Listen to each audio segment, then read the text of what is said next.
All right, ready? Yep. All right. Hey everybody, Joe, owner of CrossFit Aggregate here, and we've got Madison joining me. It's been a while since we did one of these videos, so we'll see if we do it right or have to do a retake. But the 2026 CrossFit Open is now, for all intents and purposes, over, and we just wanted to kind of talk about the Open. People ask us for our thoughts, so I figured it'd be the easiest way to just kind of get this out and going.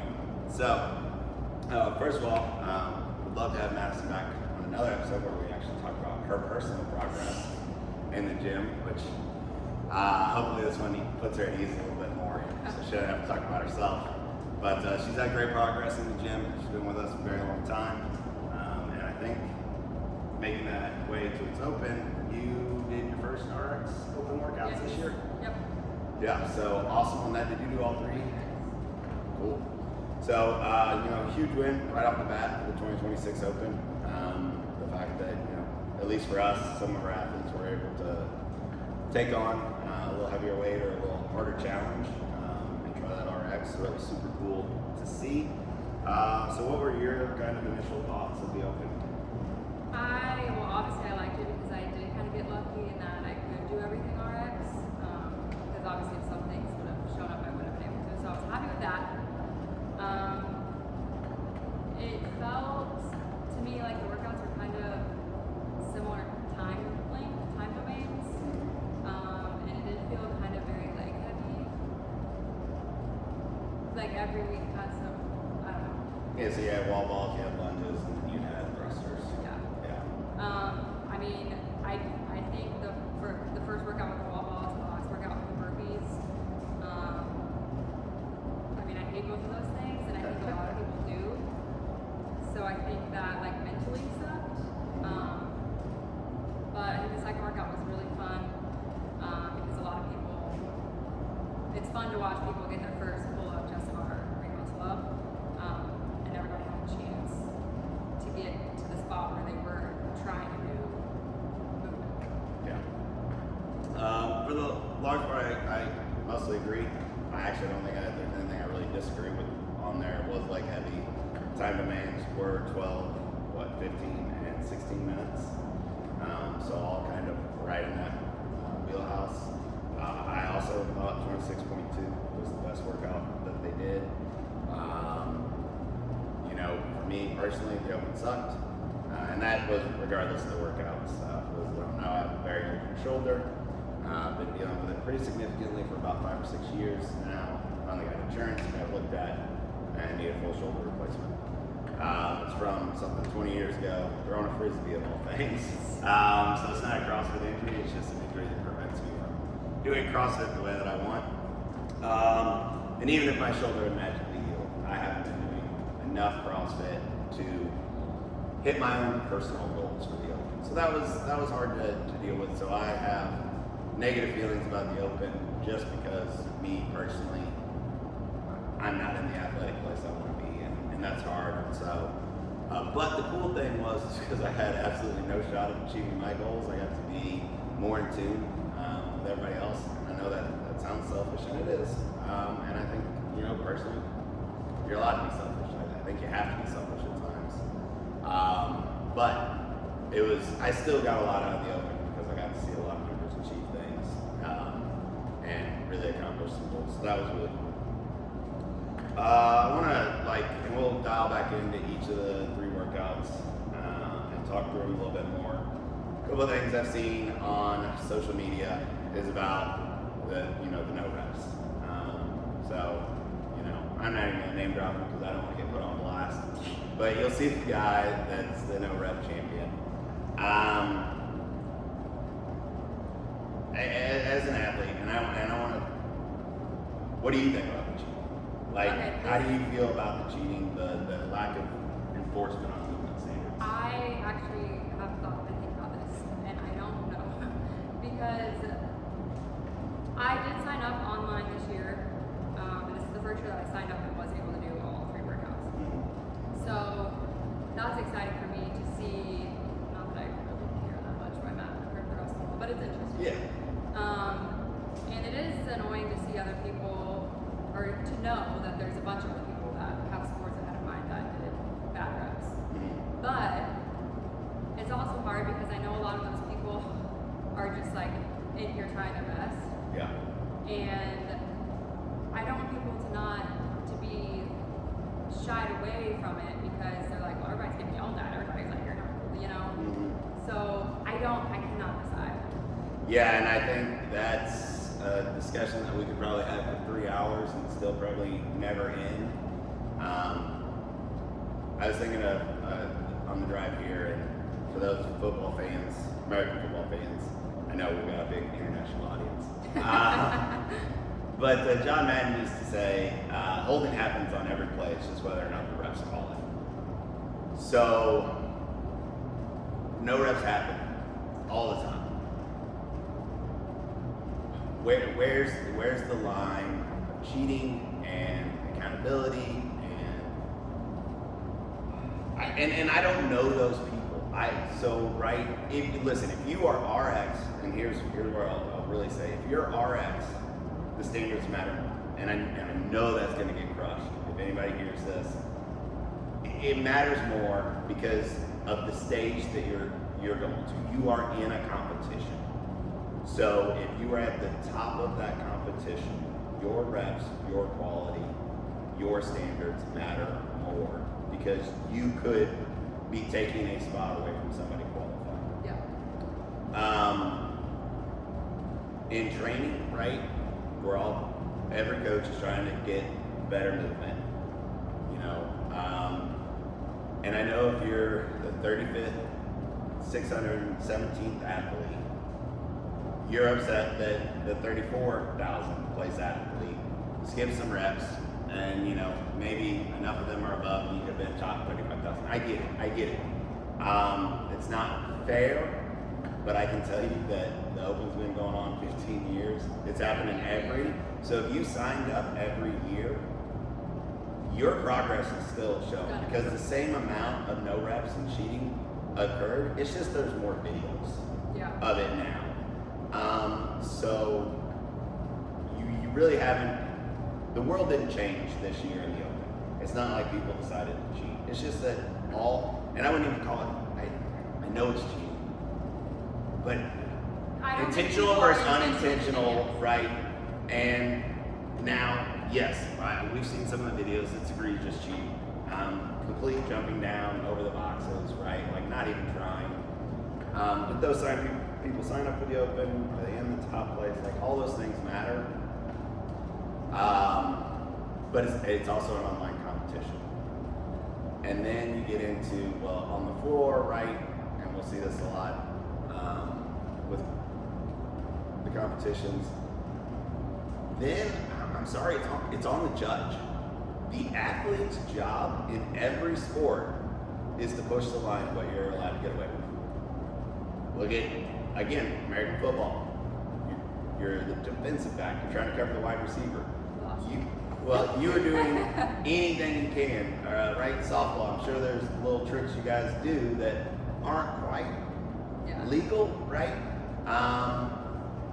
Everybody is trying to push the line. It's up for the enforcers to enforce it, whether that's reps, and I know they're going to say, well, the community's enforcing it. No, I don't think you are. Because you're pointing it out, but you're not enforcing it. You're not in an enforcement standard. So what that brings me to is if we're ever going to curb the cheating, intentional or unintentional, there has to be accountability. It just has to be accountability. So what does that look like, right? Most people would say, if you look at like WOD science or something like that not doing a full range of motion is honestly the same as doping. Right? You are getting a performance enhancement by not doing the full range of motion. Well, if you are caught with a SARM or testosterone, you're banned 5 years.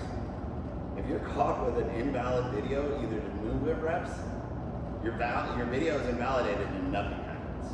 Yeah. Nothing happens. Now, I understand you can't do that to Susie Q that had, because I think by the rule book, it's like more than 5 infractions, you have to invalidate the video. So if, 65-year-old Susie just couldn't hit her squats and she got 6 no reps, listen, she doesn't need to be banned for a year. Yeah. there has to be a threshold test. But if you're a top athlete and you were in a qualifying position and you were found to have an egregious video, I think you should be banned from the sport for a year.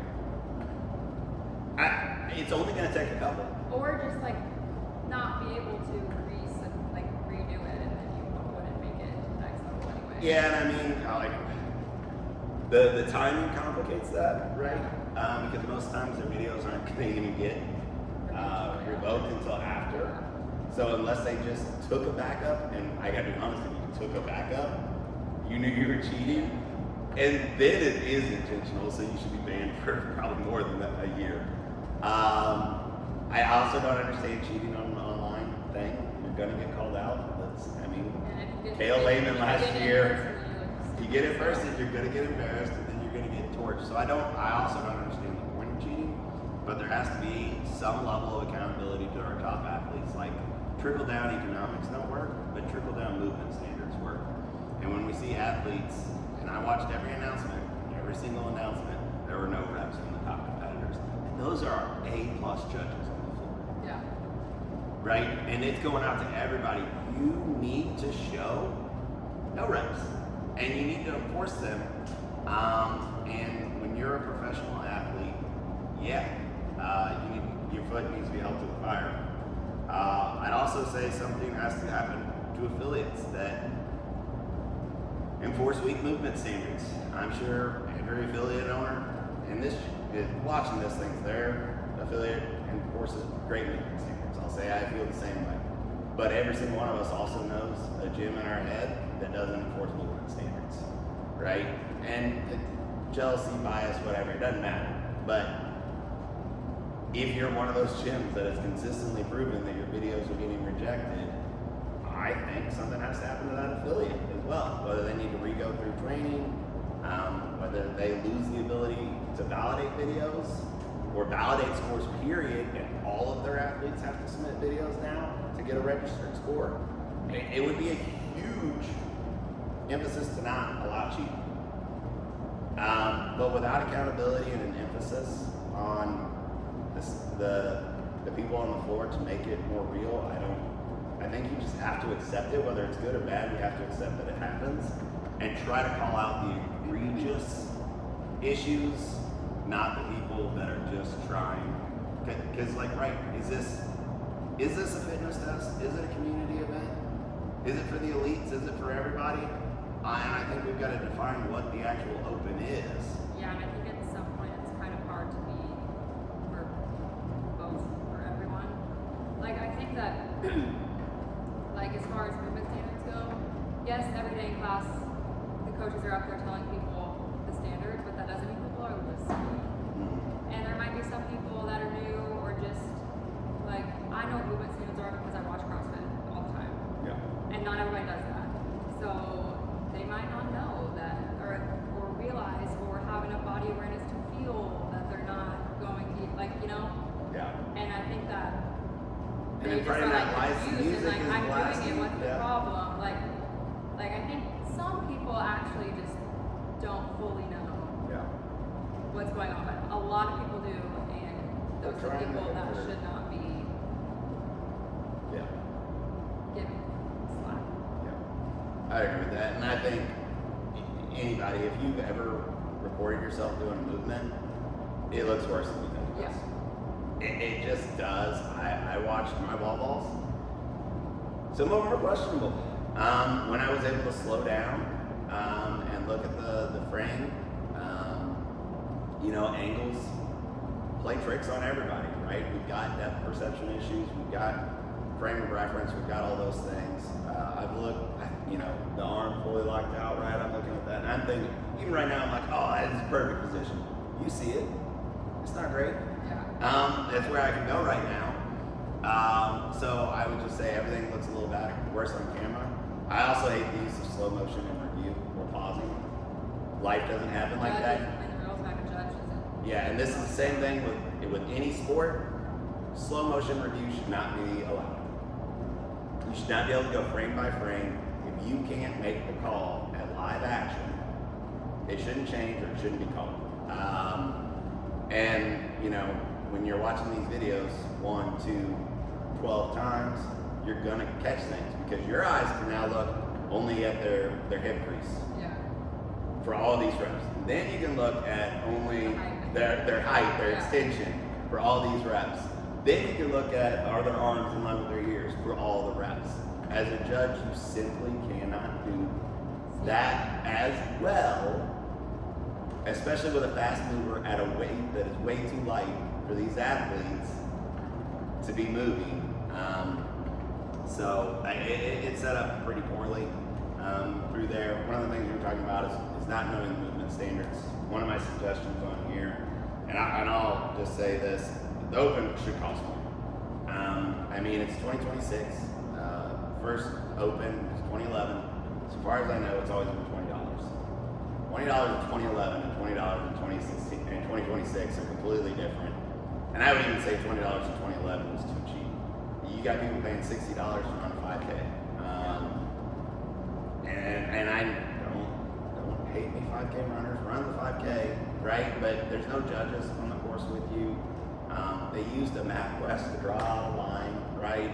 And they're still expensive, but let's just call a spade a spade. So I think the Open should cost more. With that, I think it should include a judge's course, whether it's an athlete's judge's course or a judge's course. Just give them a little taste of the L1 and of the movement standards.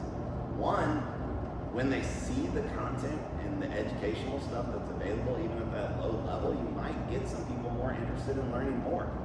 Because I do think the CrossFit education is far superior to anything else that I've seen. And when you see the red shirts talking about movement standards and stuff like that, it fills my cup and it makes me want to be a better coach, makes me want to be a better athlete. Those are the things I do to get restored when I'm out of energy. So I think that it'd be a huge benefit to the people taking the video and to potentially selling more training, and I can hear everybody say, oh, this is a cash grab. No, it's a business. The point of business is to make money. Just like if you came in here and exercised, I was like, oh, you already exercised this week. Why do you want to exercise more? This is a fitness grab. Well, that's why you're here. You are here to grab fitness. As a business, I'm sorry, I am here to grab cash. Now, if you ask me, and I genuinely mean this, and I think most affiliate owners do, if you told me I could only change your life or have money, I'd choose to change your life. And I'd figure out the money after. And that's probably why most affiliate owners are broke and struggling, is because we actually eat, breathe, and sleep this stuff, and we really want to make a huge impact. But, again, a business is allowed to make money. The point is to make money. The other thing I'd say, and Madison, you can tell me if I'm wrong here, but okay, let's say they raise in this one, start crazy, but like $60, okay? So 30 of that goes to HQ, 20 for the registration, 10 for the judge's course, and then 30 goes back to the affiliate for equipment or for affiliate fee rebates, because I'm willing to bet most members of an affiliate would probably happily pay more if they knew the money was going to their own gym. Because I think every affiliate, and this is going to sound low as me, but I think every affiliate member knows how hard their affiliate owners and staff work over the Open, and the 3 weeks to pull that off, to varying degrees, how it affects the staff. But I can tell you, just personally, I'm exhausted. It was worth it. I love doing it. I would do it again this week if it continued. I'd be more tired. But I think that could help registration. It could help buying. We're not, breaking any news here that Open registration is down. Our participation was down. I think the people that showed up loved it. I think we did a great job. It's not to say there aren't things we could improve. I know I've already got a list of like 3 or 4 different things I'm already going to change for next year. But we can't just keep doing the same thing. I think they're at least finally running the Open the same way. As a 10-year affiliate owner, we've had like 7 different Open styles, 8 different qualification styles, and it's been really hard to keep track of. And I appreciate that, like, the definition of insanity is repeating the same thing and expecting different results. Well, they are definitely changing things every single year, but I think maybe let's give it a couple of years to let people get used to it. We don't change how you make the Super Bowl every year. Yeah. You have to, gotta get a little bit more data. So I would like to see that change. So that's kind of the admin part of CrossFit. So digging into the workouts a little bit deeper. And so 26.1, for those that don't know, was 12-minute cap, 20, 30, 40, 66, 40, 30, 20 wall balls. In between each of those sets was a round of 18. The first two were, it was box jump overs. Box jump overs. Yeah. And then 2 rounds of med ball box step overs, and then 2 rounds of jump overs again. Again, 18 reps of those. Your initial thoughts? Well, it took me a minute to wrap my head around the reps thing. Yeah. That was a little difficult.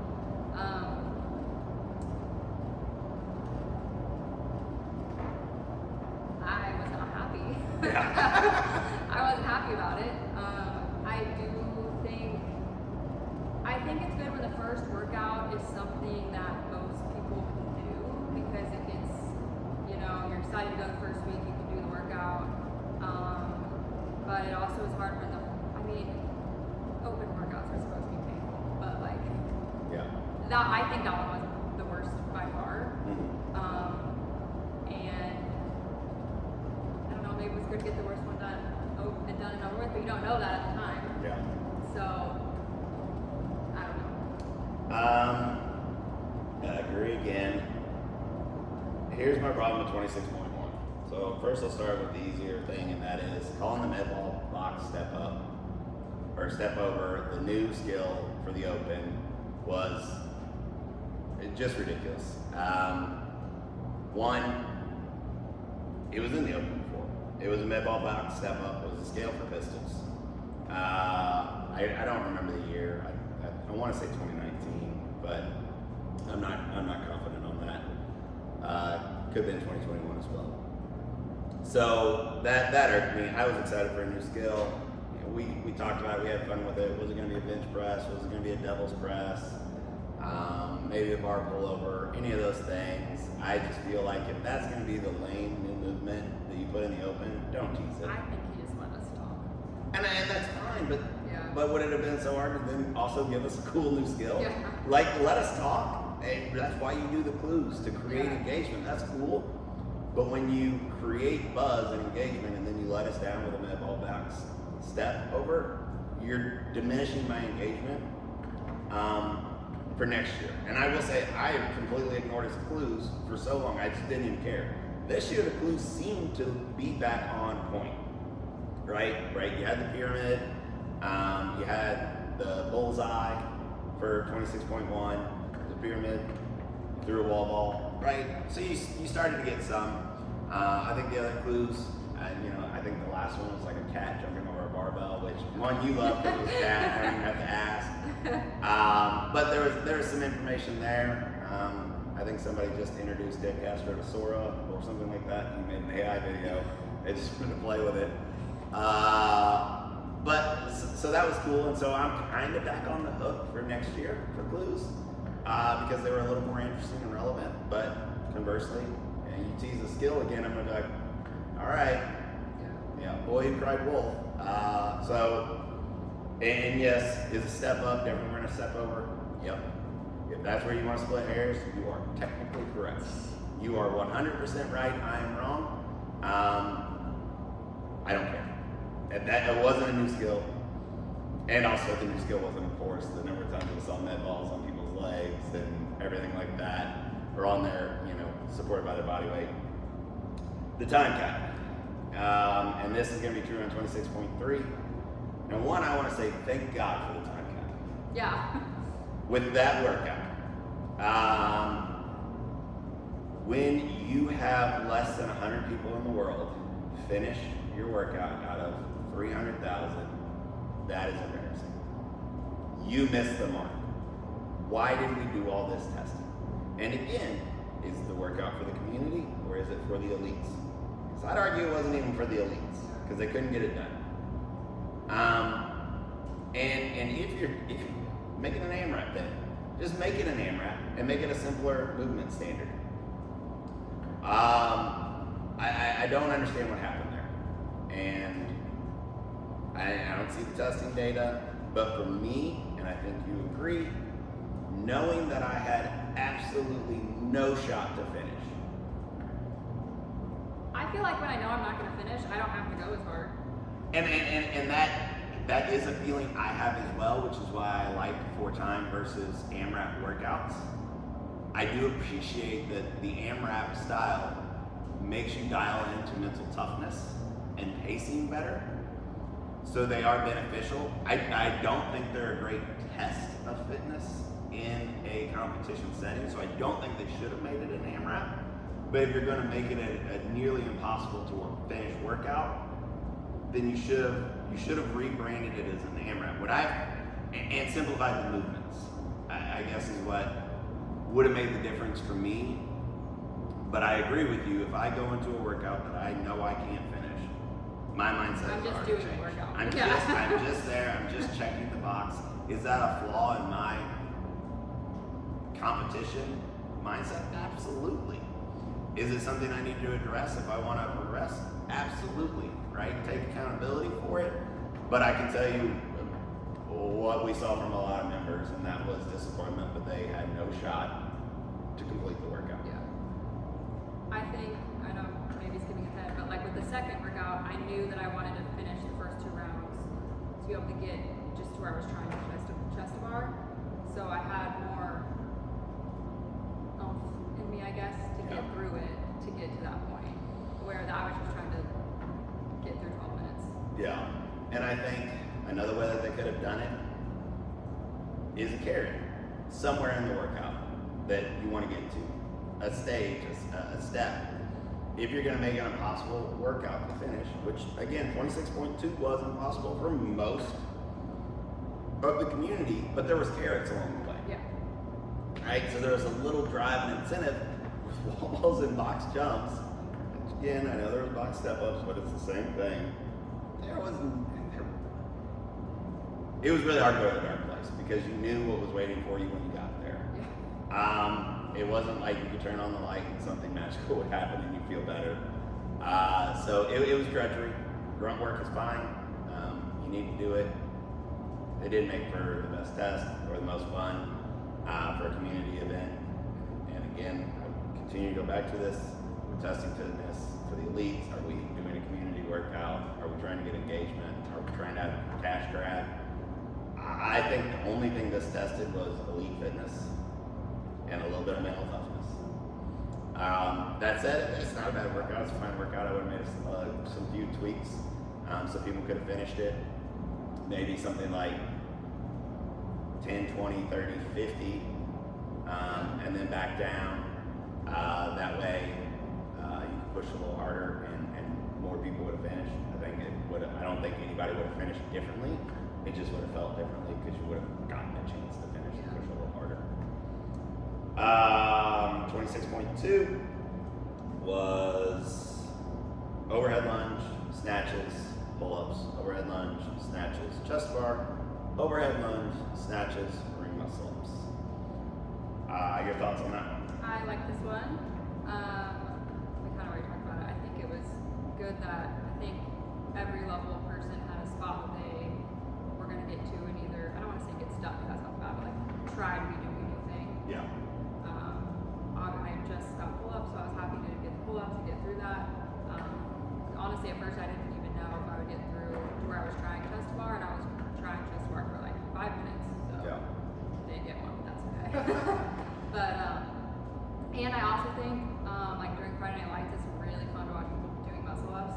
Especially there was like a time when there was multiple people trying, and like they were like it's like a whole close, culture, and right? everybody was just like wanting so hard for that person. Yeah. And I think that's really fun. Yeah. 26.2 is going to be a workout that CrossFit talks about. That's the magic moment workout. That's the fun. That's the community. multiple different movements. As a photographer, fun to be in, taking pictures. The community stayed engaged throughout the whole workout because there was always kind of movement and like a little next step. It was fun to watch. It was fun to do. Maybe it wasn't fun. I think it was fun.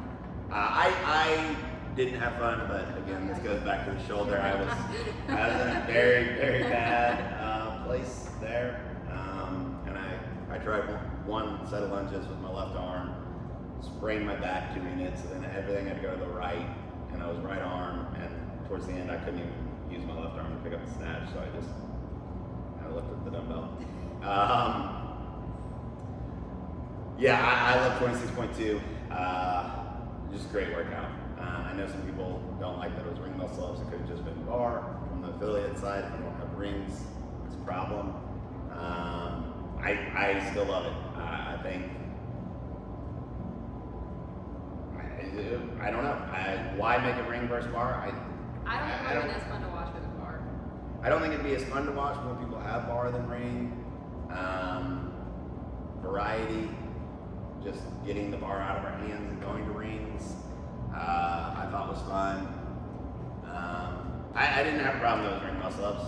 Generally, I have ring muscle ups, and so I was excited about it. I had convinced myself I could get to the ring muscle ups and redeem myself from point 1, and then the point 3 would have gone different because my mindset would have been different. I didn't even get to the rings, which just crushed me because, again, even after I was super fatigued, I just went and did a strict ring muscle up just to prove to myself that I could.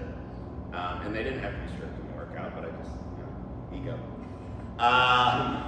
And so, I was sad.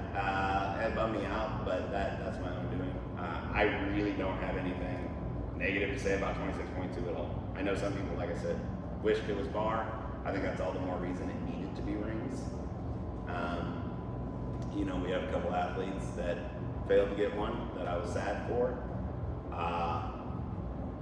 We'll continue working on drills and we'll progress.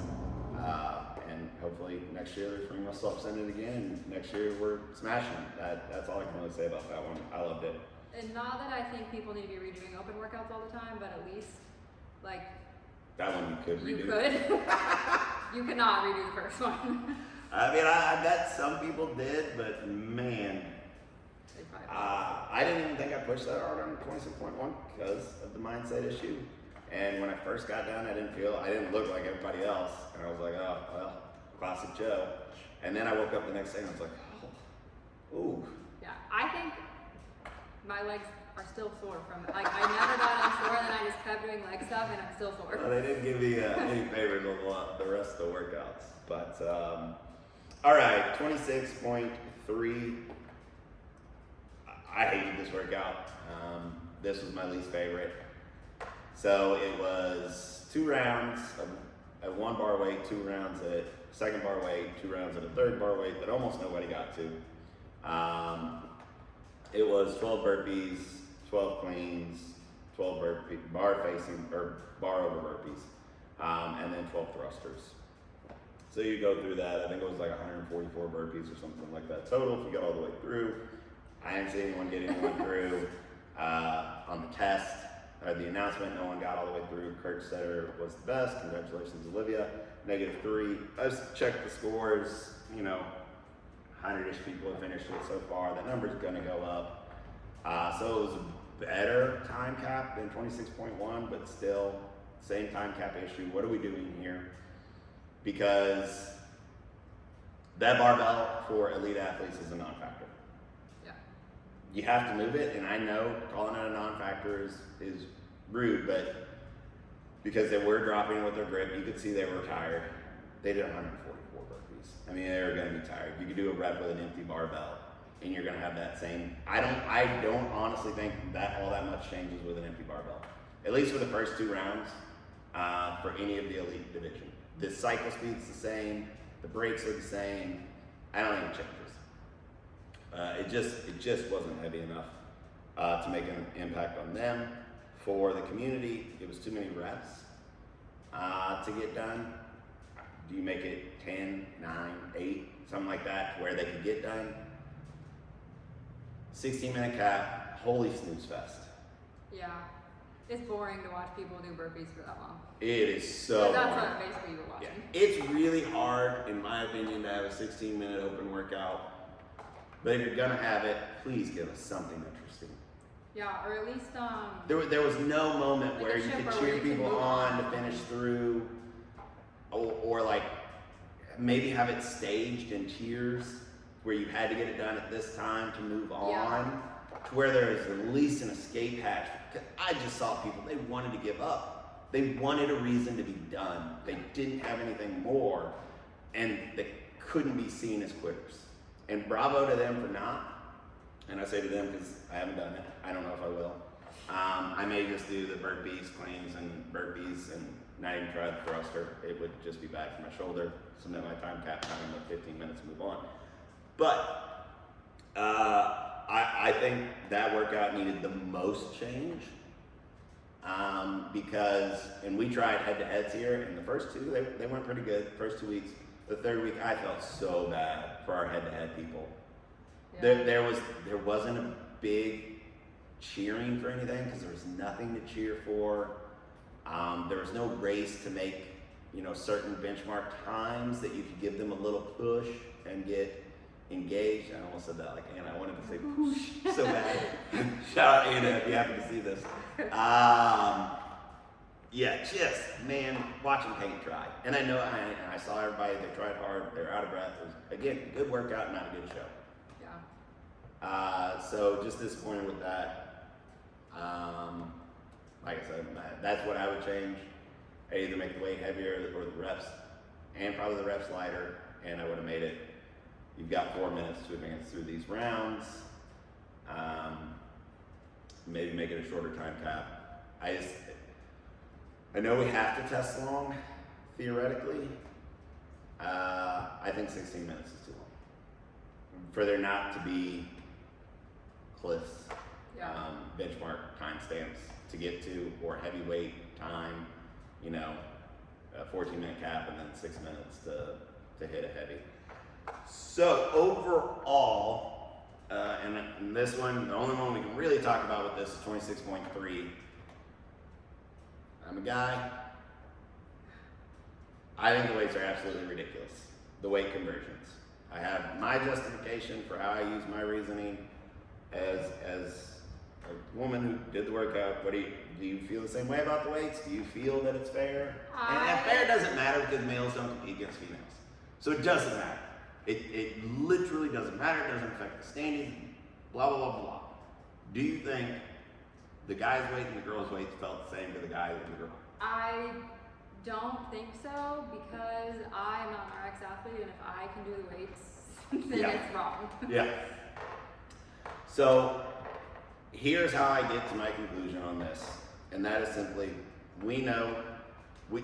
it's universally accepted that power output is 80% for women of it as it is for men. You got 15 cal bike for men, comes 12 cal bike for ladies. That is 80%. We have enough data to know that female top end strength is 70% of men's. 1 rep maxes, that's where the numbers come in at. So to me, the ceiling of conversion should be 80% of the weight, and the floor should be 70% of the weight. It should rarely go above that, it should rarely go below that. And when it's a lightweight, like 95-65, the grouping needs to be close. Okay, I'm good with 95-65, don't have a problem there. It's a little on that short end, but bar math, it is what it is. Then we go to 115, 75. but it should be 85. Okay, again, bar math, it's better. You get the 25s on there. I know it's a 20-pound jump for each, but we just said 95-65 was a little light on our percentages. So we've got to stay with the same jump. And we got a little bit closer. And then it's 135. And generally in CrossFit it's 95. For some reason in the open it became 85. And I will die on the hill that it should be 105. Do I think 105 is a little bit heavy comparative to the men's 135? Yes. Again, bar math makes sense, and this is the last time that I had the grouping go the same. Then we go 155, 115, 185, 125. And then we start to get our spacing a little bit out there. With the barbells and the plates that we use, sometimes you have to make some compromises. I do not think I wouldn't have complained if it was 135.95 and 115.85. I think 130, and I can even get on board with 115.75. I won't. I could. But 135.85, nope. It's not the same. And then going to 26.1, girls get a quadruple scale. Your wall ball's shorter, your wall ball's lighter, your box is shorter, your wall ball's lighter. It doesn't matter. I'm not competing against the women, but you can look at the data, the number of women that finish the workout, the number of men that finish the workout, the average positions. It was a different workout. I don't understand the wall ball and box step up. There's no way to make it height dependent. People would just cheat and lie about their height, and I get it, and we've got to do what we came with. The only thing I would really change on that is I would make it just a 20-inch box for everybody, both on the step ups and the box jump overs. I don't really have an issue with box jump overs being higher for men, and in fact I like the 24-inch box more than the 20-inch box, and that does create more power output. But I just the step overs, I don't think the box height should change. The weight changes, the height shouldn't change, and one could argue that women should either have that they can either choose a lighter weight or a lower target, and they can't choose both. That would create some interesting testing. It's something we play with in the gym, and I actually got this from Chris Henshaw. He said, when you're doing cleans, right, you change the weight. When you're doing dumbbell stuff, you change the weight. When you're doing wall balls, nobody ever changes the weight, and you never change the height. I've done it to where you could do 20 to 9, or you could do 14 to 10. We've done 11 to 12 foot targets. You may see this week we've actually got max height throws at the heaviest weight you can, and it's just 15. It doesn't matter how high it goes. It doesn't matter what weight you use, but we're just trying to express power development. So we do a lot of different things there. I don't understand why our tests. If we're constantly very functional fitness, which is what we say, then bury the wall ball. And we never have. I doubt we ever will. Again, I think that was silly. Overall structure, and this is where I'll again go to, is it a test of fitness for the elite? Is it a community event? There was nothing heavy. Yeah. Nothing even remotely heavy. And if I understand the CrossFit pyramid, right? We've got metabolic conditioning down at the bottom. That is what we tested. And if we're testing it for the sport, you need to go through the tiers, and you need to go through them in order, because that's what we tell anybody that was training with us. Don't worry about the heavyweight until you can get these workouts done. Well, most of your top athletes can get these workouts done, and they're about to advance. I've seen a lot of people arguing like, well, this is just the first part of the test. It's all moving on. But for most of the world, this was it. Yeah, and so what's the argument is that if the big boys couldn't get through this, then they don't deserve to. But we can't say that if everything was heavy, well, if you small boys can't get through this, then you don't. That it's not reversed, and I understand why it's not reversed. It's because of the base of the pyramid. I just think you let half your community down, the non-cardio bunnies, and look at me, right? You didn't give them anything. Yeah. Again, is this about building community and having a great event? Is the Open supposed to stand alone as a test? No, I don't think so, because it tiers up, but I do think it still should have been more well-rounded. And it wouldn't have been that hard to make it a little bit heavier in really any of these points. Whether you make that as a part B, whether you make the barbells heavier on point 3, which I think would have improved movement quality for most of the athletes. I think the argument is the same 25% made it either way. Okay, well, if that's true, then just make it the fun way. So everybody's happy. Then just make it the fun way. If the argument is, it doesn't matter what the tests are, for the most part, the same people will advance, then just make it more fun for everybody. Yeah. Because that's really the only argument I've heard about not putting in a heavy barbell is because the best moved on anyway. Well, then that's the exact reason you should put in a heavy barbell, to let people have some fun with a heavy barbell. So I don't know there. That's what I change on that. I don't think I really have any other notes. Do you have any other thoughts on? I just feel like there wasn't, like there's some open workouts, like there's one where you row, wall ball, toes to bar, clean, muscle up. That's like so many movements, and I feel like there was like just a few movements. Like I don't know.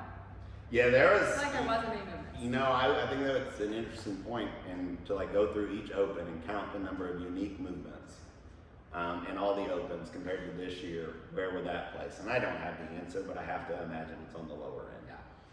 Which I'm not mad about it because I am proud of myself with what I did. Yeah. And I know that if a workout started with wall walks or toes to bar or something else, I would have had to do it scaled and been not upset, but you know. Yeah. So like, I'm not mad about it, but it was just kind of, like the first and third workout were just boring. It was like just the same thing over and over and over and over and over. Again, I don't disagree from an affiliate owner perspective. You know, those chippers or those ones with 5 to 8 movements That's what I should get ready.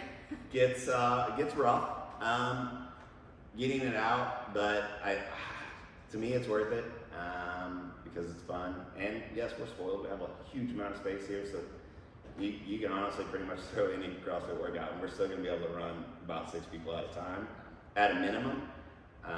You know, we could have ran 20 people at a time if we really wanted to in here in any of these workouts. So yeah, I would have liked more variety. Again, just from the interesting perspective of the spectator, of the person trying to take interesting photos. This is, you know, some of the times this is the only time people will get their photos taken working out all year long. And you know, I tried to make the photos interesting because people love them and it helps with the gym, but you can only do so many things to Take make so many pictures of someone doing wall ball. Yeah, or 144 burpees. Yeah. I like I said, it wasn't the worst open, it wasn't the best open. I'm not going to be hyperbolic on either of those ends. It was I'm an glad there open. was no repeat. You're glad there was no repeat? Yeah. Yeah. Why? I just hope 26.1 never is a repeat. Yeah. I don't know. It's just fun for new, I guess. Yeah.